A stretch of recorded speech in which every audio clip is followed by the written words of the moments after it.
Good afternoon and welcome to today's Hofstra Men's Lacrosse Postgame press conference with head coach Seth Tierney. Before we open the floor to questions, Coach, please give us your thoughts following today's game against Drexel. Certainly disappointed. Don't feel like we put our best foot forward. Don't feel like we played our best game. Doesn't take anything away from Drexel. They're a well-coached team. They played hard. But they got us off the ground. They got us at the Faceoff X. And we just let an opportunity pass.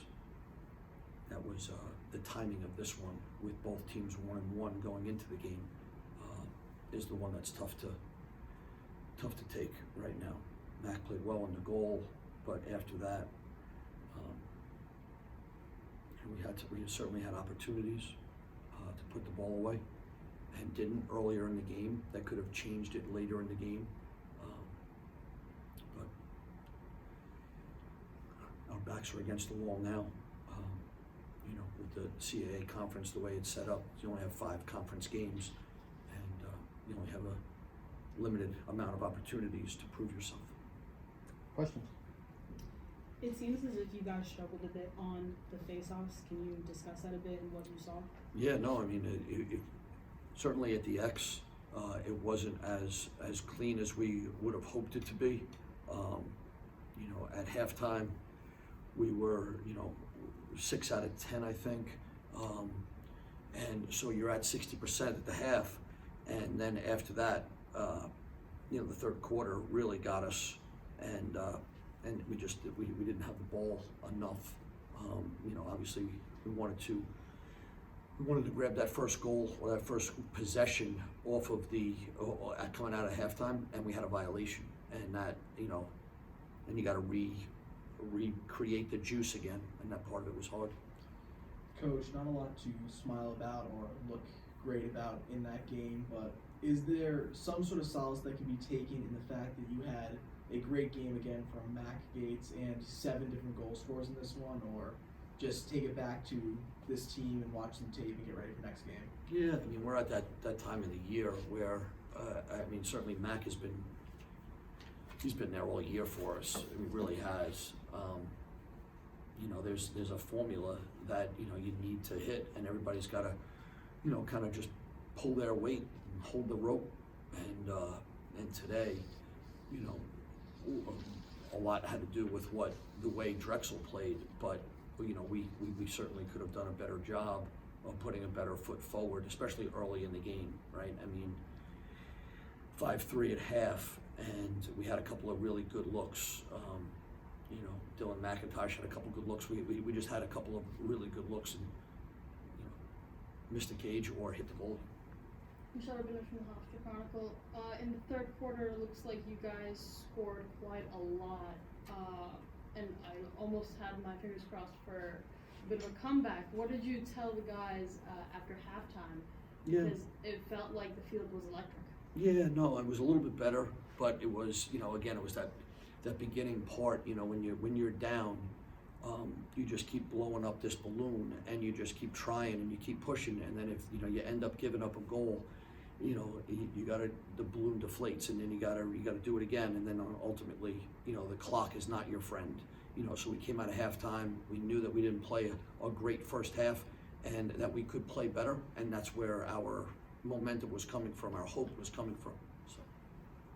Coach, so far this season, it seems like there's been a bit of a consistent thing where you have some of these games where your team wins and everything's looking great, everything's looking on the up and up, but since the beginning of the season, you guys have struggled and have not been able to find yourselves on at least a win streak since the beginning of the season. What do you think a lot of that's attributed towards?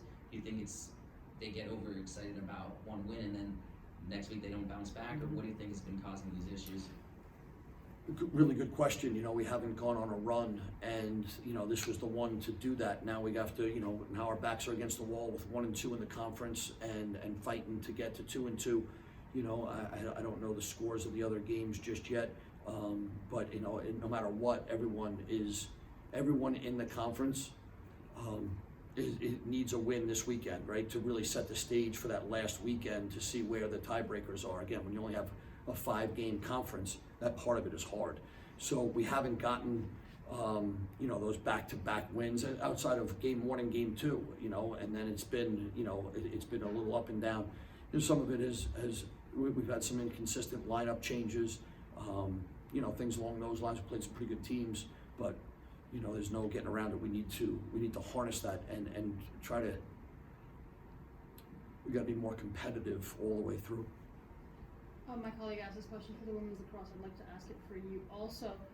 Is there any specific spot where you think that the teammates are just, I don't want to say outright lacking, but not as strong as everywhere else? No. I mean, those guys in that locker room, they're working really hard. They're trying hard. It matters. They care. You know, you saw the way we played last week, and it wasn't for a lack of playing hard today. It was a lack of executing at times where we got them to go. I mean, that's a good team. There's no getting around it. But this one's on us, and we need to own it. Defensively, you guys played a lot of man-on defense. However, offensively, you guys seem to be struggling a bit. So what can your team do to capitalize more offensively? Yeah, I mean, 7 goals is not enough, you know, to win a lacrosse game at this point. And we played a lot of defense, and certainly with the faceoffs tilted 13 out of 21 in their regard. That's a pretty good chunk of change with time of possession, things like that. So it makes things harder on offense when you don't have the ball, because then that next possession becomes even more valuable. And that's where it becomes a little bit hard. And not only are you playing Drexel, but you're also fighting the clock and you're squeezing your stick so tight that you know, you're living and dying on every play. And you know, that's the actual time to actually play loose. But we never got comfortable today. I think that's probably the best way of putting it. Coach, in this game, it seemed like you guys could have had it, but there was that outspurt by Drexel right after halftime where they scored those 4 goals in quick succession. But there's also, it seemed like throughout the season, we've seen some moments where it's really been that for Hofstra throughout the season. It's these key moments during games that make the big difference rather than an overall game. Do you think that that's what's been the issue? Because it seemed like if these moments go the other way, you guys could be on top of the CAA. Yeah, no, I mean, listen, we talked about that as well. I mean, listen, you know, this is, I know it's 10-7, but it could be a 1 or 2 goal game right there, because it's a 2-goal swing on every scenario. And again, we have been ahead, and it's been, you know, the runs or a momentum swing has taken a tougher toll on us. And maybe, you know, a little lack of experience being out there and dealing with that kind of stuff with last year's class graduating. But, you know, we're so late in the season now. We've been seasoned to it, and now we've got to step up and we've got to handle it, right? It was just, you know, coming out of halftime, it was tough. Going into halftime, it shouldn't have been the score shouldn't have been what it was. And that's where we were fighting the whole way, right? You're down 2 at half, you end up losing by 2 or 3. It's basically pretty even in the second half. And it couldn't have been even in the first half.